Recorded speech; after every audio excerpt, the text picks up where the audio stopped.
आपण बघितलं असाल संपूर्ण देशामध्ये विविध आंदोलन सुरू होते. ओबीसीतनं या ठिकाणी आरक्षण मागण्याकरता, पण ईडब्ल्यूएसचा निर्णय झाल्यानंतर मात्र 10% आरक्षण मिळाल्यानंतर त्या 10% आरक्षणामध्ये ओबीसीच्या बाहेर असलेले आणि त्यामधून ज्यांना ईडब्ल्यूचं आरक्षण मिळालं त्यांची आज नोकऱ्यामध्ये, शिक्षणामध्ये बघा आज सर्वात जास्त ईडब्ल्यूएसमध्ये फायदा मिळतो आहे.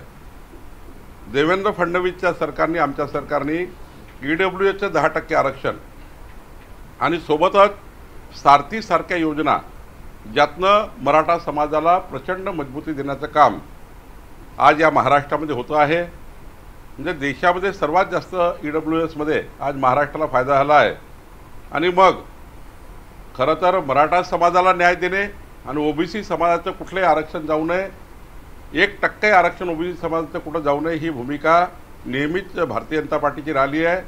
आणि सोबतच मराठा समाजालाही त्या ठिकाणी न्याय दिला गेला पाहिजे ही भूमिका राहिली आहे. CEN न्यूज, देश प्रदेश की ताजा तरीन खबरों के लिए CEN न्यूज को सब्सक्राइब करें और रहें पल पल की खबर से हर पल बाखबर.